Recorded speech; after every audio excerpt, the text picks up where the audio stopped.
My dad really was my pastor, my hero. And I always remember him telling me often, because I was always caught between trying to please people and do all the things and all the right things, and saying no was hard. And he would say, to those who want to understand, no explanation will be necessary. To those who do not want to understand, no explanation will be good enough. So just give your no and move on.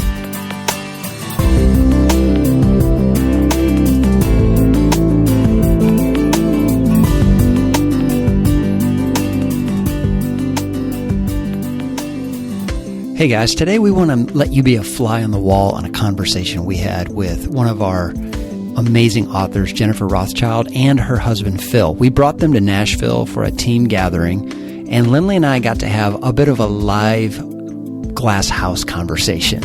And they have so many vulnerable things to talk about.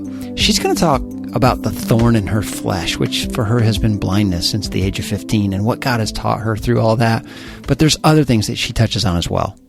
One thing we talked about is how Phil supports Jennifer in her ministry. And it's such a kind of flip the script kind of conversation, in that most of the time when we're having these interviews, it is the pastor's wife supporting the pastor when we talk to glass house couples. So this was really interesting, having the conversation of how he supports her in her ministry.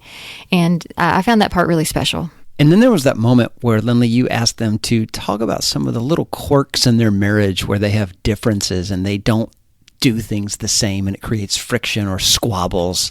I loved that part of the conversation. It was so real and human, and made me feel encouraged that we're not the only ones that do stuff like that. So listen in to Jennifer and Phil and Lindley and I as we have this conversation. So this fall, I've read through a book, and the title of the book is God is Just Not Fair. And the subtitle is Finding Hope When Life Doesn't Make Sense. And the guests that we have today have become fast friends for Lindley and I. We got to sit across from them at dinner recently and just absolutely fell in love with them as a couple. But you're going to get to hear from one of our top women's authors today and her husband, Phil. I want you to join me in welcoming Jennifer Rothschild and Phil Rothschild to the platform.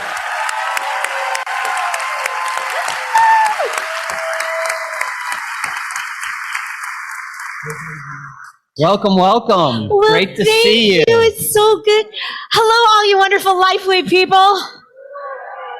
Man, we love Lifeway. Thank you, Ben and Lindley, for letting us be here. You see what I'm talking about? This lady's so full of energy and joy and spunk. Phil, I don't know how you keep up with her. Well, real quick as we get started, tell us a little about you two as a couple, just introductions. Well, we have been married 36 years. And we have two sons. Our boys were born 10 years apart.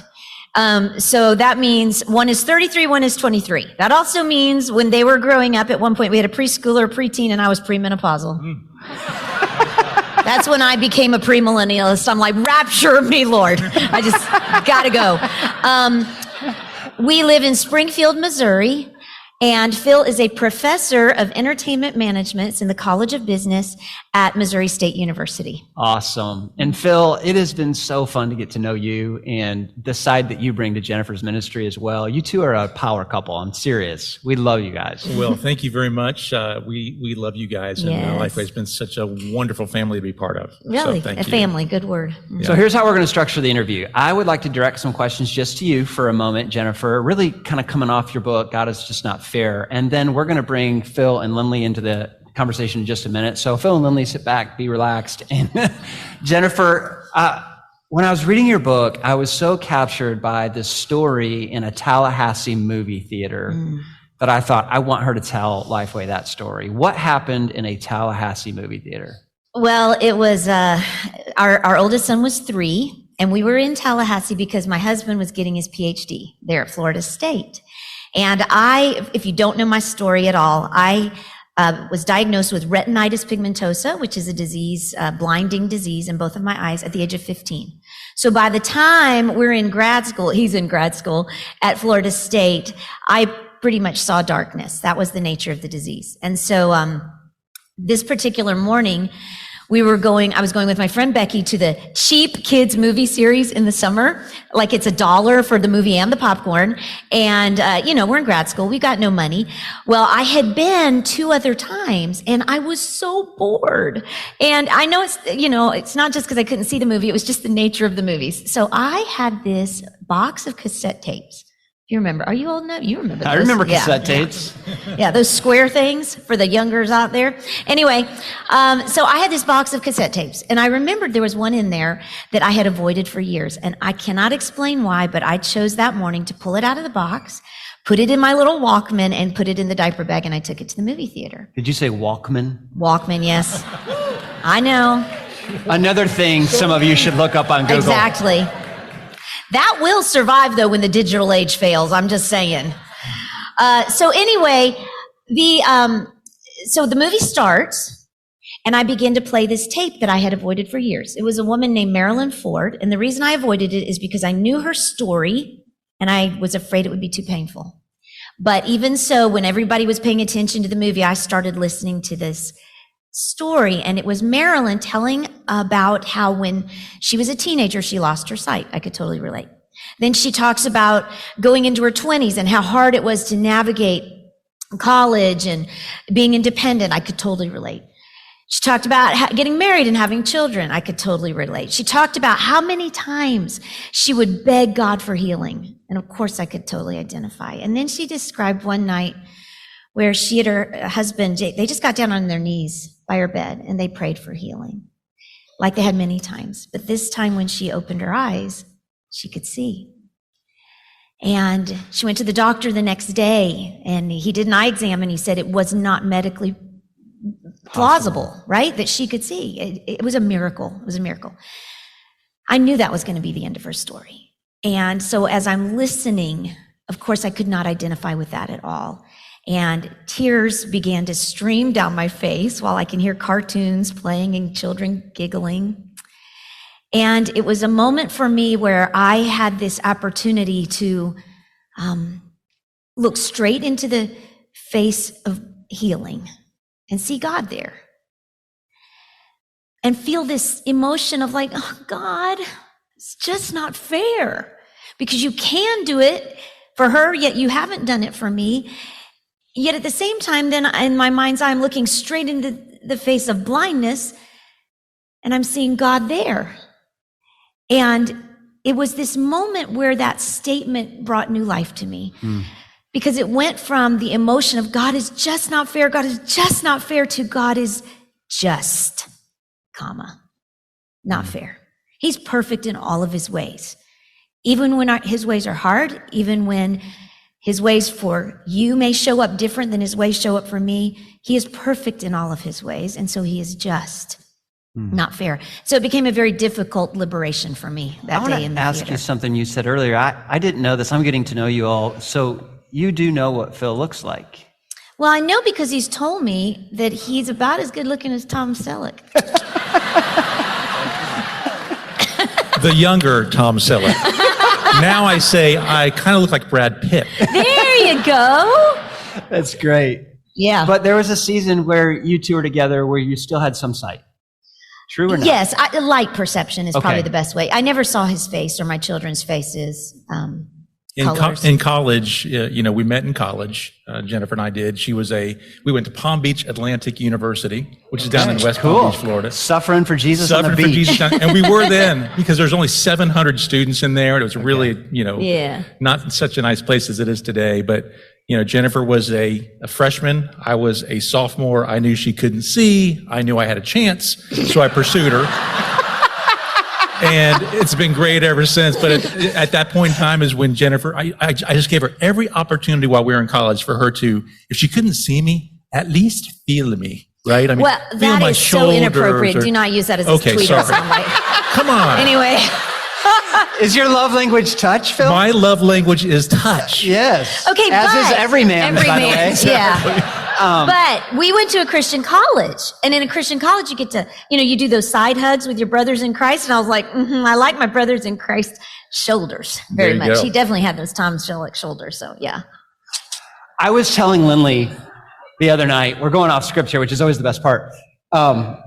I was sitting at a restaurant. I was like, you're never going to believe what happened with Phil and Jennifer. Like, there was this moment where they felt like they haven't demonstrated enough faith for Jennifer to be healed. And you guys went to a baseball field. Yeah. And Phil, you took some dirt and some mud like Jesus did, and you rubbed it on her eyes.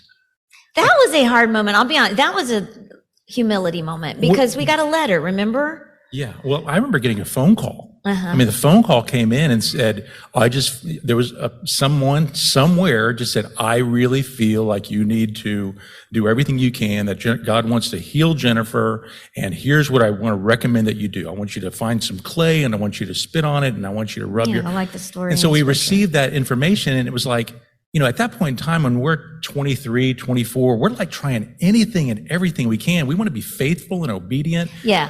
And not discount anything anybody says, of course, new in our marriage and new in our relationship. So we went out and I went to the baseball field there at the university and grabbed some clay and did that. And for me, it was just one step of obedience. I don't know, if it was legit or not. Yeah, it was obedience I was willing. toward the potential that was God's voice. But we do have discretion because we hear that a lot over the years. Yeah. And we're going to get into that just in a second. I do want to ask you to talk about, I'm learning a lot about blindness through your story. You talk about how exhausting it is, how draining it is. Mm-hmm. Can you talk more about help us understand why it's so exhausting to be blind? Well, I think I would describe it this way. Everything that your eyes see and process, everybody right this minute is doing a million little bites of processing in your brain right now. And so I do not have the ability to do any visual cues. So like even now, I am paying close attention. I know exactly what angle you're at. I assume where Lindley is. I'm paying attention to where I know I've heard the audience be. So I'm trying to pay attention to like my 10 to 2, So little things like that take a lot of constant brain power, and those are tiny things. So you have to think about things that other people don't think about, so your mind is always moving. It's always moving. And so I'm constantly creating maps and reorienting maps in my mind, and it's almost like a new window in my brain has to pop open all the time when I get into a context of remembering, okay, this is Nashville, Tennessee. This is my Lifeway people. And then it's like a mental window opens up. I'm also, of course, I have to memorize a lot of things. And sometimes when my brain is on overload, just like when your computer has too many windows open, not every window works as efficiently. And so that's always dangerous for me because my orientation and therefore safety is so dependent on my sharpness. You told me recently that you're a bad blind person because you can't read Braille. No, I don't read Braille. No. Which means for all of your talks and Bible studies, you memorize all of it. Yeah. Wow. Yeah, my computer talks and my iPhone, of course. But so I type I do all my own writing, and God bless my editor, Mike Wakefield, who is out here somewhere. Sometimes I'm sure what he receives, it might sound great, but it might look so wacky. But I, of course, type everything and listen back to things over and over and over and memorize. Yeah. Wow. So one of the things we've done at Lifeway is we develop a spiritual theme. And this theme for this conference and this fall has been strength through weakness. And I had a chance to just talk about Paul's thorn in the flesh. I didn't realize until reading your book how much that passage had impacted your life. And you were at a conference once that I was reading this. I was like, oh, she's got to tell this story because you were disrespected in a pretty major way. So talk about that story. Oh, it was in another location with people you have never met. And disclaimer. Right, because I want you to listen, not try to figure out where it was and who I'm talking about. So I had just taught my third session, and it was on Paul's thorn and the fact that sometimes God does not remove the thorn because thorn removal is not sufficient. Grace is. Why would he give something insufficient, right? Well, this was my third message, and after the prior two, the lady in charge would kind of say subtle things to refute some of my message. And this time, I knew she wasn't going to like this because, it was a group of people who probably, if you had to summarize what their belief was, it is that if you have enough faith, God heals you, right? Well, I'm like the poster child for not necessarily. And so, So when I sat down from that last message about Paul's thorn, the woman got up and she says, I would like to thank our little speaker. And literally I'm sitting on the front row thinking, oh no. And knowing your personality, you may be a small woman, but you're not going to take that, right? Well, I didn't want to take it. But you're also mindful. There are a ton of women out here who, I was sitting on the front row, who could watch what was happening. And there's this balance of when do you make a statement? When do you cause people to stumble, right? So, the hardest part was then the band begins to play and she says to the audience, and this is an audience of women who are longing to be healed. And she says, every woman in this room deserves to be healed. If you believe you deserve to be healed, stand up.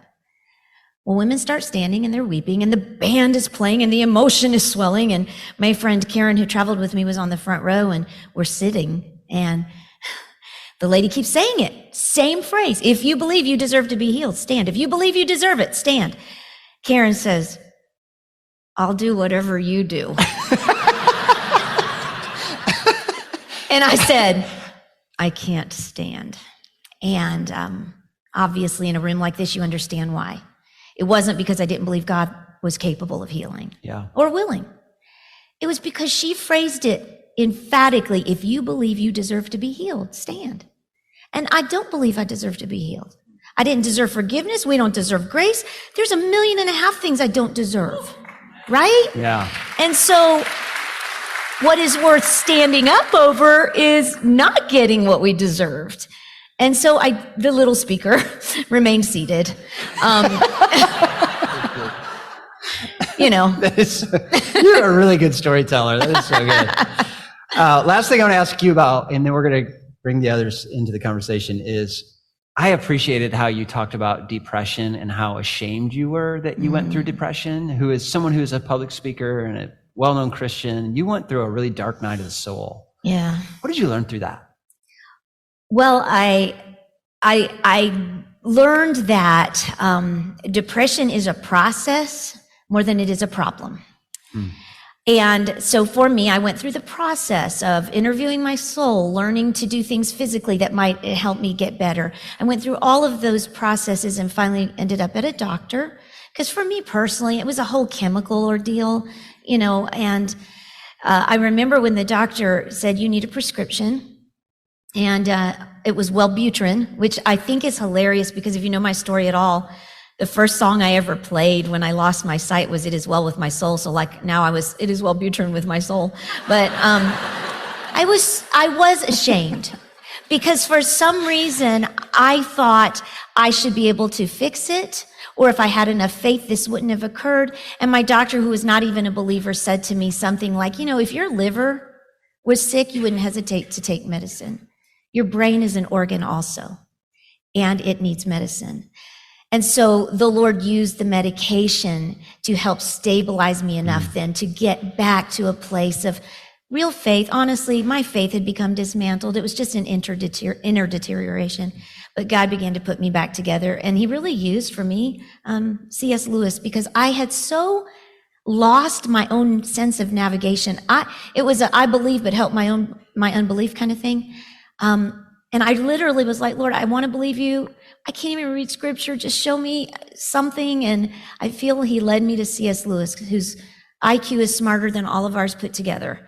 And when he came to a sense of even just deism and then genuine faith and belief in Christ and was born again, following him through that process helped awaken my faith again. So he became for me kind of an authoritative guide to help navigate me out of depression. Which is why books matter, Devin. This is why books matter. Yeah, that's amazing. Amazing. Well, let's make this more interesting and bring the spouses into this conversation. Lindley, we've talked about some different questions to throw at them. Where do you want to start? We have lots of different questions, but I think the thing that we enjoyed so much sitting across from you guys at that dinner, we got into the discussion of traveling and how that presents some squabbles between Ben and I sometimes when we travel, because we get into really good fights in transit. In fact, on the way here this morning, we almost died because Ben just took two lanes to turn into one. Oh. And so he was like, oh, that was 2 turn lanes That turning sure was. as the car honked. But we did good. We didn't fight. No, we didn't. It was good. I was trying to be gracious because I know this is stressful for you. And so we sat across from you guys, you talked about that. And so I think the thing that we've loved so much about doing the Glass House is, and that people find endearing, is when we talk about our differences. Because I think sometimes, I mean, the hardest thing for me, even being at Lifeway, is that people assume that I am like him as far as like being on stage, or that I'm driven by books, which I love, Devin. Sorry, I do love them. But I'm a doer. Like, I just like to do things. I like to be busy with my hands and stuff. And so there's so many ways we're different. And so I think the audience would love to hear that about you guys. Yeah. What are your differences? Where do you fight? Everywhere. Well, we're pretty much different in all areas, similar in few, and that's the reason we fight. That's right.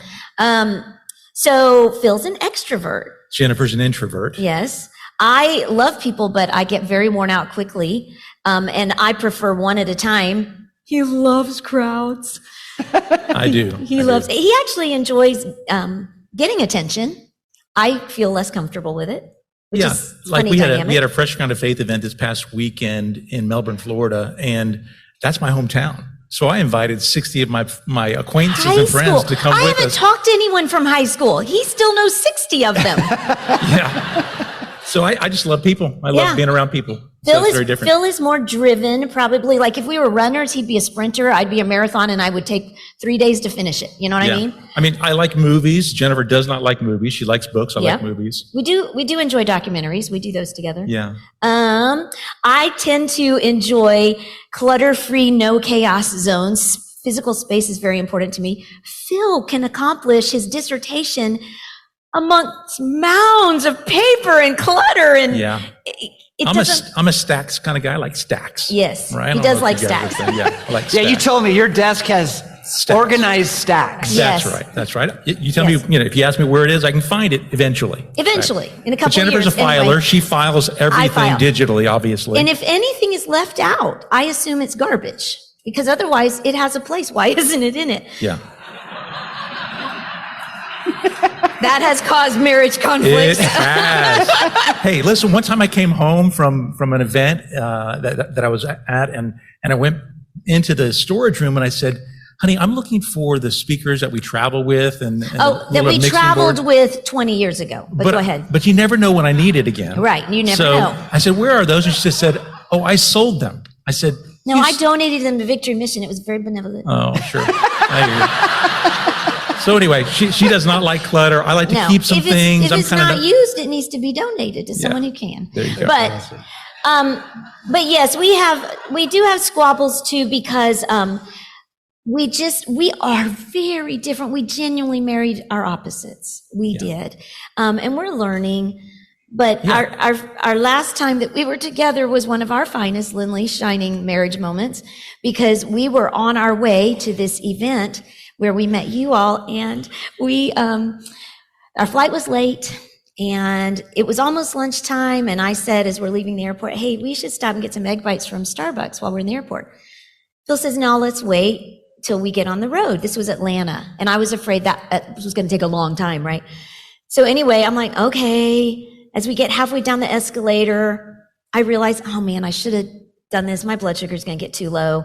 Well, evidently, unbeknownst to me, I kind of nodded my head in disapproval. She's below me on the escalator, and she nods her head, and I said, she's telling me something. And I did not know I was telling him something. It was just a natural, like, thinking out loud with my body. Anyway, so we get the rental car, and they had a glitch. So we're literally sitting in this hot parking lot for about 45 minutes. And somehow the egg bite discussion came up that we should have gotten the egg bites, and he tells me I should have told him, and I told him I was trying to be a team player, and on we went. And this guy, I'm sitting on the tarmac, leaning up against luggage. Phil's standing over me. We are heated in our conversation. This guy walks up, he goes, are you in line? I'm like, no, we are fighting. on our way to a prayer conference. And it was the prayer filming. It was awesome. Yeah, the study was on prayer and serenity in Christ. Yeah, we were. So we get into it. I think there's some nonverbal things that kind of, Jennifer may not be able to pick up on nonverbal some, and I misinterpret certain things. Yeah. We are good at misinterpreting each other for sure. Really good Both at of that. us. But I think the one thing that we've learned along the way is that we forgive each other a little bit faster than we used to. We would hold on to it for two days. But now it's like, we've been at this thing at 36 years, we're continuing on. We're going to be together forever. So why make yourself miserable for 2 or 3 days? Why not make yourself, happier in, 8 hours? Yes. So the fights still happen. We have an 8-hour limit. I still have a certain number that I want to get to before I say I'm sorry. I will be offended for 7 hours and 59 minutes. That's right.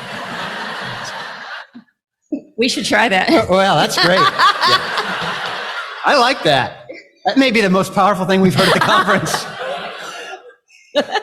So a lot of attention gets directed to me because of my position, or when I go places, I'm normally the person on the platform, and Lindley is a person. Sure. With needs and gifts and strengths. And sometimes in our marriage, I suck up all the attention. I can only imagine that it's been that way a little bit for you. What has it been like for you to support Jennifer in a very public way? And where have you had to work through your own self-pity or struggles in that? Yeah, I think, one of the things I'm okay at is assessing, what works well and what doesn't work well. I can assess excellence, and I can see excellence. I know what excellence looks like. And I know that Jennifer is an excellent communicator. And I'm not so much an excellent communicator. And so I kind of know what she's really good at, and I saw significant potential even at age, 23, when we first got married. I saw something there in Jennifer, and I said, I think God has his hand on you. I think he's called me to come alongside you and support you and do anything that I can to elevate your platform as the Lord wills. And so I've just recognized that I've got strengths in other areas. And so when I see Jennifer having the success that she's had, and the Lord using her as he does, it's a really easy thing for me to not have any needs in that particular area. Now, I got to be honest. I'm a professor. I'm among college students all the time. I get affirmed at the university level and things like that. So I do have a role that really is fulfilling for me. But when it comes to the public ministry, I'm just really, really happy that I can be alongside this young lady and help. I wouldn't be where I am if not for him. You know what I'm saying? I mean, of course the Lord ultimately, but I think Phil receives a certain affirmation and gratification in what the Lord does with me, because he is so much a part of it that no one does see. And I think that alone, the activity of that and the support of that really does, bring him a sense of affirmation. Yeah. And the spouse does so much. So much. A lot of people don't know that Lindley actually designs the One Life Way. Wow. After each one, we sit down at our kitchen table and we evaluate every part and what could we do next time that's different, and so much behind the scenes work that the spouse does that never gets applauded, but it's there. And so, I'm the one that knew you had the dream to be Jimmy Fallon yesterday. You make all my dreams come true. I do. I do. Yes. I'll really make them true if we start fighting less. That's great. 8 hours. Mr. 7, Enneagram 7 doesn't like the fighting. I know. So, it really takes a lot out of me when we get into our Starbucks argument. There's too. Actually, a funny story. So last week, as he's preparing and he's reading through your book, we were in the middle of about an 18-hour fight. And he said, "Why are you so hard on me?" I said, "Where have you been reading?" Because I know that came from a book. And he goes, "I was reading Jennifer's book about God is just not, it's just not fair."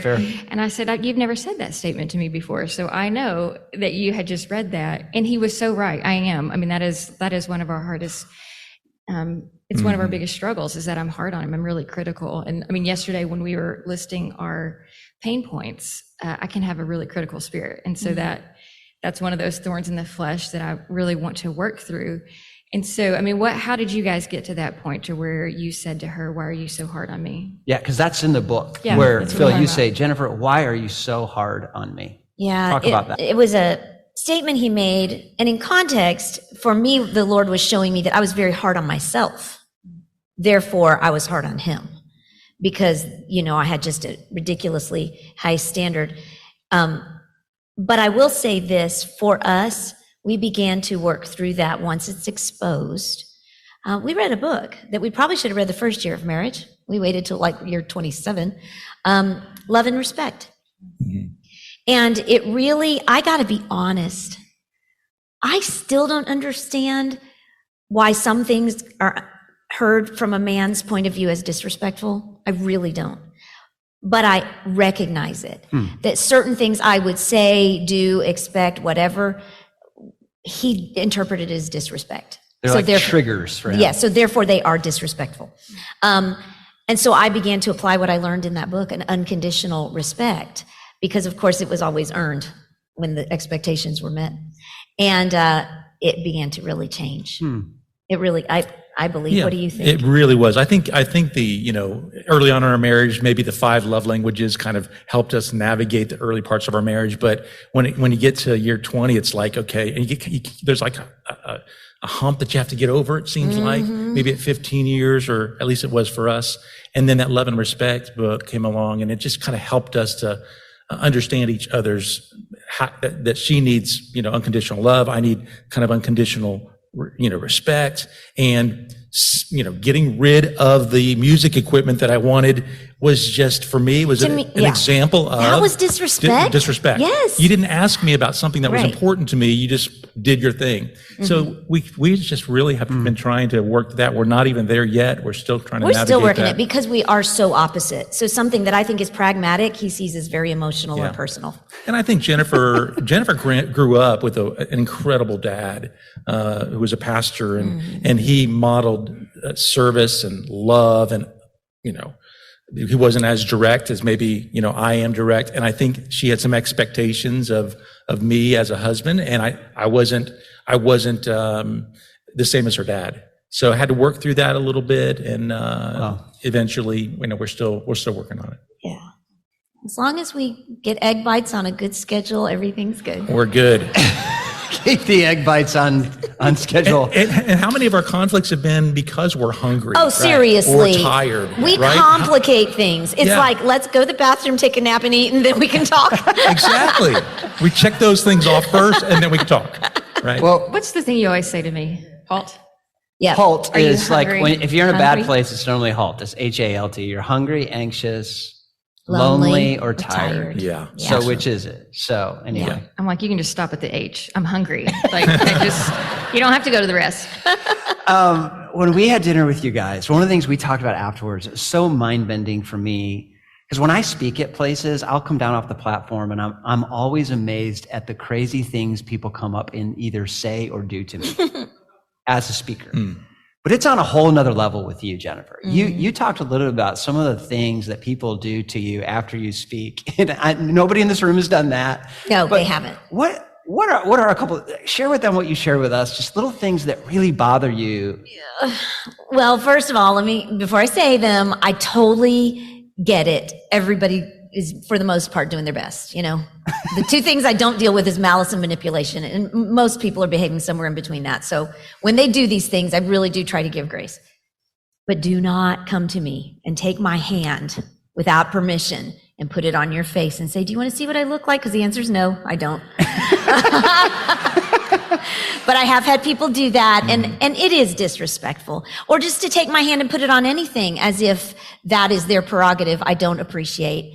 I do get, and people mean well by it, but I don't do well being manhandled. Here, turn here, and they move me quickly, partly because it's so quickly disorienting. With blindness, vertigo is a constant deal. So you move me around too fast, and people have no idea physically how hard that is. So being manhandled is difficult.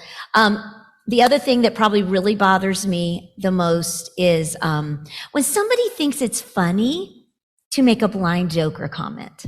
I don't believe anyone has earned that prerogative. And I think it's offensive. And I've had a couple of people do it over the years, several. And I used to kind of play along with them so they wouldn't feel stupid. And Now I just smile. Make them feel stupid. Tight. Yeah, with this, like, I hope you can figure out what I'm not saying to you by being silent. I actually had a woman who lived down the street from us. This was several years ago when our youngest child was probably 7. He was taking piano lessons from this particular woman. And we were walking down the street. And of course, I'm holding Connor's hand because I can't see. She, I learned later, sees us coming and making motions to little Connor, who's 7, saying, shh, like, don't tell your mom. We get up close to her house and she jumps out in front of me and scares me. That's an adult woman. So things like that, I have such low regard for, especially that she put my child in that position to have to decide between because my children did not grow up doing things like that or making jokes and pulling pranks. So, I mean, like I said, though, few things are malicious and few things are manipulative. Most people are just ignorant and, grace. That's good. That's really good. We'll give you a last question. You got one left? Well, we did have one. And then we'll get into the And then we're going to get to audience questions. So get ready, guys. Start asking questions. Well, there's 2.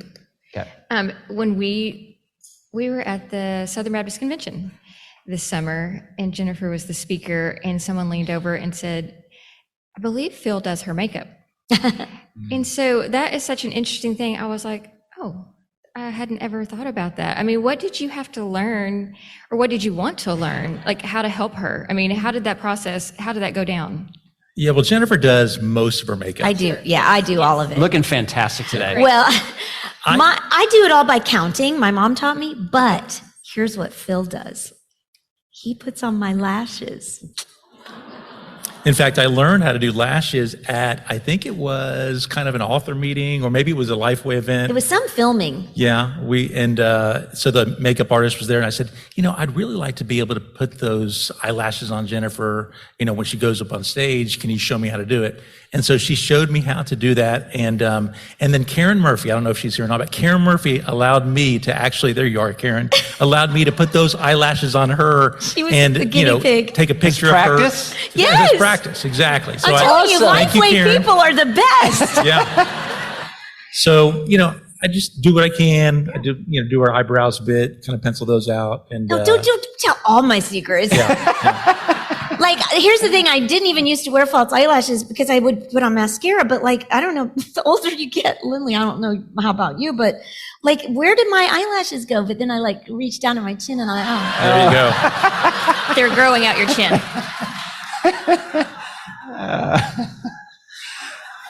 All right. You had one last question. I don't know where to go from there. I would never let Ben put my mascara on. That would be dangerous. That's like me driving the car. It's bad. So when we do our Glass House stuff, we always ask people their best advice. I think it's just so interesting to hear. Everybody has kind of a motto or something, mantra that they've heard. And so we just wanted to ask you two, both of you, has somebody given you a piece of advice that you've stuck to, clung to? I mean, it can be about anything. Mm-hmm. So for me, probably it was my dad. My dad really was my pastor, my hero. And I always remember him telling me often, because I was always caught between trying to please people and do all the things and all the right things, and saying no was hard. And he would say, to those who want to understand, no explanation will be necessary. To those who do not want to understand, no explanation will be good enough. So just give your no and move on. And I've always heard those words, and it's really helped me. Will you say that again? To those who want to understand, no explanation is necessary. To those who don't want to understand, no explanation will ever be good enough. Sounds like good rules for social media. Good word. And responding to people. Yeah. Those who want to understand you will. And those who don't, they're going to find reasons to not. Yeah. It's good. For me, years ago, we went to Focus on the Family, and the Dobsons were there, and Jennifer spoke, and we were in discussions over lunch and elsewhere. We're talking about the challenges of raising, teenagers, and we have at that point in time had a teenager that was going through a rough patch, and I remember after the event, Shirley Dobson came up to me and Jennifer and just reminded us that who our son is at that point in time is not who he is going to be. So it was a real reminder that, there's a lot of growth and opportunity there, and you can kind of predict, oh my gosh, he's going to be like this as an adult. Not necessarily. That's really good. That helped me to just surrender a bit more of my kids' lives, to the Lord, and not try to control everything. That's really good. We've got 3 teenagers. There's a lot of rough patches. I'm like tearing up just because that advice is so timely, just because we have really good kids, but they're still, like, it's difficult. I mean, there's some things that we're just kind of like, is this who they're going to be? Like, they don't speak or they don't share their feelings or whatever. And so they're going to be terrible husbands. Tell us. You already know that. They're going to be terrible. All they're going to do is watch sports. It's going to be bad. We go through all that stuff. Sure. I'm like, the way they are right now, this is how they're going to be when they're 35, 40. And that's really good. Yeah. It's really good. But we can tell you, Shirley Dobson was right. Yeah. They mature, the Lord grows and sanctifies them and us as we're parenting. And who they are at 13 is not who they will be at 23. Good word. All right, we want to turn to the audience. We want you guys to ask some questions. Carol's on the front row. You've been fielding questions. Yes. Shoot, Carol. All right. Yes, we've got some great questions that have been coming in. First of all, for Jennifer, how did you get started teaching and writing, and what did that moment of calling look like? Good question. I could have never told you my moment of calling. When I came to Christ as an 8-year-old girl, I fell in love with Scripture, and I loved the Lord, and I loved the church. And I really am, to me, that was my calling. And so ministry began to occur in my local church, in my community then. And I am a real big believer that true ministry is not something that we achieve. It's something we receive from the Lord. And so it's doing it on the daily. But I will say this, as far as publishing, I had just published my first book, Lessons I Learned in the Dark, which is because of Phil's confidence in me. I did not have confidence in myself, but it was because of his effort and confidence in me that I published my first book, Lessons I Learned in the Dark. And I happened to be on the Life Today TV show with James Robinson. And you will remember who was there from Lifeway, who asked, have you ever considered writing a Bible study? And this was 20-something years ago. And I'm sorry, I cannot remember the man's name off the top of my head at the moment. Menopause. It'll come to me when we're done, and it's not useful to anyone. But he actually approached us and met Dale McCleskey with Lifeway, who taught me how to write Bible studies. And it was one of those beautiful things that I feel like a spectator as I participated in what God called me to do. I did not realize God had called me to teach Scripture and write Bible studies until I began to walk in it. And now as a spectator, I watch it happening. I'm like, well, of course that's what God called me to do. So I think for all of us, when we're doing our thing, we think we're waiting for the calling to occur or the ministry to happen. The calling's already happened and the ministry's happening right now in whatever stage we're in of obedience. Really good answer. That was 20 years ago. 2003 was the first Walking by Faith Bible study. So awesome. it's wonderful. Yeah. Amazing. All right, next one. Great. What ways did friends walk well with you in the early stages of becoming blind and accepting it was not God's plan to heal you the way you'd hoped? Friends Friends or family? How did they walk well I think with family you? would have probably been my first. I modeled, this was 15 when it first happened to me. And so when you're 15, no matter what your spiritual maturity is or relationship with Christ is, you do not have enough supply in your emotional and spiritual warehouse from which to draw to know how to respond to big deals. And so I watched my parents, intuitively just watched my parents. I saw them process emotions honestly. I saw them have unshakable hope. I saw them model a complete can-do spirit, and I think I copied them until it became my own. My parents also did not protect me from the things that I was afraid of. I remember wanting to go to college, Palm Beach Atlantic University. I was so excited. I learned that somewhere to walk with a cane, got mobility training, learned how to navigate downtown cities. I mean, it was scary. And when it was time to go to college, literally that day I began to sob in the front yard. Mom, don't make me go to college. I don't know anybody there who's going to help me, the whole thing. And my mother, who every instinct in her was just to take me back inside and say, well, let's stay home, said, no, you have to go to college. You chose to, you plan to, and you've got to. You only have to do it for 2 weeks, though. And if you really can't handle it, your daddy and I will come pick you up. But then within the first 2 weeks, I met him, and I was good to go for years. You were feeling shoulders 2 weeks in. Yeah, I was in. I was in. So my point is,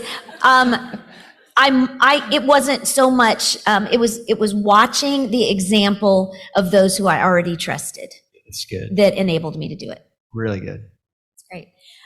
Since you talked about meeting each other, somebody asked that you guys are clearly different from one another. How does it work? And tell us how you chose each other. How did we choose each other? How did you know he was the one? Yeah, how did you know? Well, I knew that she was the one before she knew. So, yes, that's for sure. Again, we dated for a year in college. We broke up for 2 years. Would you like to tell them why we broke up? Not really. Oh, yeah. Okay. Yes. But during that 2 year spurt, You're really not going to tell us, are you? really Well, He's not going to tell you that he went home and kissed his old girlfriend. Oh. Yikes. Sorry, honey. I just responded to her kiss. Is what That's I did, right. honey. You just responded. But I had the nobility to then go down to Miami where she was, and I said, I want to let you know I kissed my old girlfriend. I should not have ever told you. Right. What was the greater mistake, the kiss or the confession? So anyway, we were not dating for 2 years in college, and she was dating 2 guys in the interim. Those guys' names were, in all honesty, Doo-Doo was his nickname, and the other one was Fish. Yes. She could have had a Rothschild, right? So I remember it was her senior year. Or no, it was I was graduating, was your junior year. Yes. And I sat outside of Dr. Ingalls' statistics class. Right. On some chairs there with you. And I said to Jennifer, Jennifer, I really feel like I am called to be your husband, and I am going to be able to take care of you and help you in ways that only I can do. And I said, but I just don't know how long I can hang out and wait for you. So that was a really good speech, man. You had me at hello right there. There you go. It didn't do any good, so I went home and then I came back and. Then it was a year later that he came back to work at the university. My roommate's Nancy's car died. We needed to go to the grocery store. She called Phil, and the rest is history. I had a 1966 Rambler, AMC Rambler, which had a bench seat on the front, an oscillating fan just kind of going like this underneath. Yeah. Anyway, it was a bench seat. So every time I took her and Nancy to the grocery store, I'd take those corners really hard so Jennifer would slide next to me. It was awesome. And that was the beginning. That was literally the beginning, the trigger point for us to continue to date. Yeah, I think I always loved him, though. When Lindley and I met, I asked her dad if I could marry her, to which he said no. Can you believe that? Wow. And he said that it would take more time for them to get to know me. And so after a certain period of time, I wrote him a letter that still puts Lindley in complete embarrassment. Oh, really? Why? What did it say? It was this real long letter. I'm the youngest of 5. My dad and I are very, very close. And he said in there, sir, it is better to marry than to burn with passion. Oh! That'll get their attention. And I was like, it's scripture. It is. I get it. I was burning with passion. I would have died, Lindley. yeah, he should have said no, like really no. Yeah. Wow. Yeah, so we have that special. Still have that letter. I still have that letter. And actually, I'm saving it now at this point because I'm like, if something ever happens to us, and we had this box, he had this box made for us. It's really sweet. It says, remember the works he has done, and everything that he's written me, we put it in there. And I'm like, someday our kids are going to read through this and love it until they see that letter that says, gross. They're going to cringe. Gross, better less. That's great. I don't know how this is going off the rails. Yeah, Well, this is keep great. going. No, this is totally fun. Keep Okay. going. So again, another question for Jennifer and Phil. What has been your biggest encouragement for difficult seasons in marriage? My biggest encouragement for difficult seasons is something that the Lord just kind of gave me one day. I was in the kitchen with my daughter-in-law, Caroline. She was brand new. I was trying to impress her. It was Thanksgiving, trying to cook. She's wanting to help. I'm like, no, I got this. And of course, it was one little disaster after another. I burned my arm. I banged my face into a cabinet. I mean, it was just terrible. And she at one point says, man, blindness must be really hard.